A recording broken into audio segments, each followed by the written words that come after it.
Good morning, guys. Welcome back to another episode of Bareham Engines.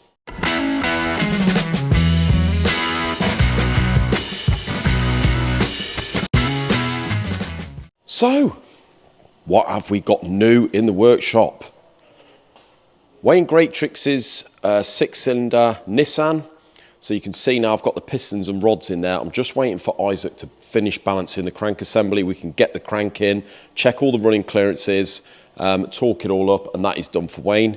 But as you can see, guys, these pistons here, if you notice the slight difference in all of them, so these are handed. Now going off the cylinder head, you can see you've got an inlet cut out and an exhaust cut out. The inlet's nearly always bigger than the exhaust, except on the 20 valve Audis and the likes of that, where the inlets are actually smaller, but there's 3 of them as opposed to 2.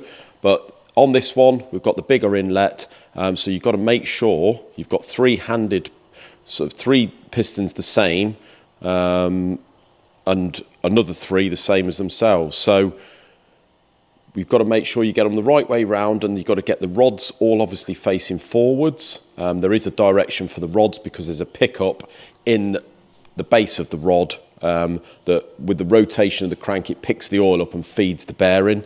But yeah, as you can see, on number, so I think it's on this one, so if we take number 1 from the front, you can see on number 1 and number 2, they're opposed. And then you've got number 3, which is the same as number 2. So you've just got to make sure that you get those in the right order. Otherwise, you're going to have the valve to piston contact when you assemble the thing. So that is all done, guys. I've got those down the hole. If we go through here now, we've got a block on the boring bar at the moment. I've been chomping through last week all the blocks, but this is a B23 block out of a Volvo. It's a 96mm bore. We can go either 0.5 or 1 mil, depending on what it cleans. I've just done the second one, and it looks like on the first 2, it's cleaned at 0.5, so it's 96.5. So I'm going to check, do the other 2 at that, make sure they all clean, and then we can get that finished, honed, face the block, and that one's all done. We've got another little block down here to bore. That's, again, we haven't got pistons, we've just got to see what that cleans at, but that goes up to, I think that's standard at the minute, but it can go up to 60, so you've got 20, 30, 40 and 60s on that. We have a block in the wash, which is the little Fiat block, which we've got all the bits for around the back. We've got to build the short motor on that. We were waiting for ages on the pistons, but we've got a nice set of Wiseco's, so I've just finished boring it, just cleaning it now, and we can clean all the other bits and get that one finished built, guys, get it out the door. Okay then, everyone, little update on the main dealer that was trying to do us over with charging us basically the same amount as what they owed us for a new cylinder head, saying that we owed for repairs on an issue that really was nothing to do with us. So the update is, guys, I had an email off them. If I just recap back a week or so ago to the previous video about this, basically how I left it was I emailed them saying, look, we're not going to be responding to any more emails. This is just going back and forth arguing. Basically, if you don't pay by the 14th of February, we will be starting court proceedings. So I left it at that. They didn't reply. They got back to me Saturday, sent an email saying, we've just paid the remainder of our balance. So yeah, they said that they have just settled their account with us by bank transfer, but now they expect their invoice to be paid, and if it isn't paid by the 24th of February, they will be taking further action. Now, I can only assume at this point the further action means court proceedings, but basically, guys, I say just bring it on because, as I say, it was nothing to do with us. If you haven't watched the first videos on this, basically it's a main dealer that we bought a new cylinder head for, bare cylinder head. We had to swap over the valves, so what we normally do is take the old valves out of the old head, clean them all up, face them, put them into the new head, do the clearances, job done. Never get involved with anything else external on the head. That's up to the fitter and the customer. They then got back to us sent us an invoice for a very similar amount of what they owed us for the head, saying that they had to have the vehicle back in because the injector sleeves, so there's a sleeve that goes in the cylinder head before the injector. They said that those seals were damaged or leaking, so they had to recover the vehicle, fix them. And we said, firstly, the supplier that sends us the cylinder heads doesn't supply those injector sleeves into the head as new. You have to take the old ones out or buy new ones yourself. We certainly haven't removed the old injector sleeves out of the old head we had and fitted them. We never do that. We haven't got the tool to do that anyway. So therefore, you know, who's fitted these sleeves, we do not know. If you're saying it's not you, which they were, then we do not know who's fitted them. But at the end of the day, it is down to the fitter of whatever to make sure that whatever they're fitting into, or the part that they're fitting, is suitable for the job. And if it isn't, then it's these days it's down to the fitter. So that's where we are. As I say, they've sent us an invoice. They're still expecting us to pay that invoice. We are not going to be paying that invoice. So let's just wait until the 24th, guys, and see what happens. But I'm expecting court proceedings, maybe. Let's get the comments down below on what you think about that and where you think that they stand. So great news on the Volvo Black, guys. It has cleaned at 0.5, which obviously means that there's another bore in it if anything was to happen in the future, and it just leaves a little bit more meat in the bores. So we're just giving that a little lick over now, and it looks like it's not cleaning on the far end, so probably going to have to give that a little clean, a little 2 or 3 thou again after that. But then we're going to hone those bores, and that's the Volvo done, obviously after we've cleaned it. If we head into here, now this is the one that I was cleaning in the wash earlier, the one with the Wiseco pistons. This is the Fiat Punto GT Turbo. So I haven't seen one of these for quite some time, and all we've got to do is just assemble the pistons and the rods and the crank into the block. The head has all been gone through. Now this thing had been partly machined before.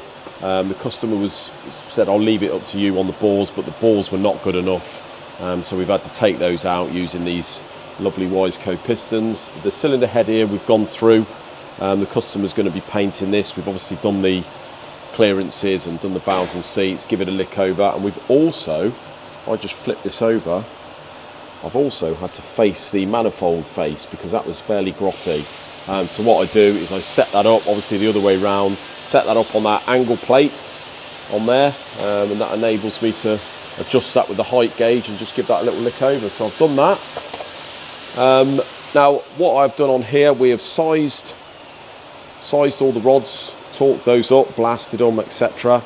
They are all sized. I've just got to balance these rods end for end, and then what it will be the crank, all standard. We've just measured that and give it a deglaze. I said deglaze. We've just measured that and give it a polish. Isaac's balanced the crank assembly, the clutch, etc. is all down there, all done. So next step would be bearings are on the way. It's the only thing we're left waiting for. We've got the gaskets, got the head bolts. We're going to be popping that crank in once we get the bearings, doing our usual put a piston and rod down the hole, make sure that the jut out is correct. Might have to take a little bit off the outside of these pistons here to get a correct piston jut out. But I'm just going to go ahead now and balance these rods end for end, see how far out they are. So just going over to the crank balancer here. Isaac's had plenty going on here. I noticed Bob Dove has just bought in another Climax crank with a clutch and a flywheel, which I have apparently, the holes line up for the bolts, but the dowels don't. The flywheel's a 2-dowel flywheel, which means it'll have one 180 degrees opposing the other one, but this has got 3, this cover. So I've got to re-drill and ream for the dowels and make some nice 6mm dowels on there. This is the crank for Wayne Greatrix's 6-cylinder. You can see that's got plenty of grinding marks on there, so that is nicely in balance now, but I think that was fairly out. So I'm going to get that cleaned up in a moment and get that in the block. We'll see what the running clearances are on there. He's got another 6 over here, which I'm not quite sure what it is, but he's got plenty going on the balancer there. So the Volvo block, guys, I'm sorry it's all a bit It's all a bit all over the place today. I've got so much to do, and I am off Thursday and Friday, so I've got plenty to do myself. See, the bores are cleaned up and the face is all cleaned up now, guys. We took 6 thou off that, so I'm going to have to inform the customer that he needs to just do a little dummy build and check the piston heights. But 6 thou has cleaned that. 3 thou certainly did not. It sort of cleaned a bit like this. The normal trait where it gets hot and just sort of bows in the middle, but that's all pretty much done now, guys. So the standard 12, this has all been finished. John has cut the valves and the seats. The crank's all been ground. We've had the white metaling done. We've refaced the cylinder head. The customer supplied new pistons, so that is all ready to go out the door. And I've sent the invoice off this morning. So we're getting through most of it, guys. John's just doing the head for the MG. So next thing, when we've got a bit of space, we shall strip that bottom end and see what's going on with them liner heights. We're a little bit behind on there, but we shall be back Wednesday. I'm a little bit, if you've noticed, I've got a little bit of a croaky voice today. Had a little bit of a headache, bit of a croaky voice. Kids ain't been very well though the last couple of weeks, so probably just called it off then.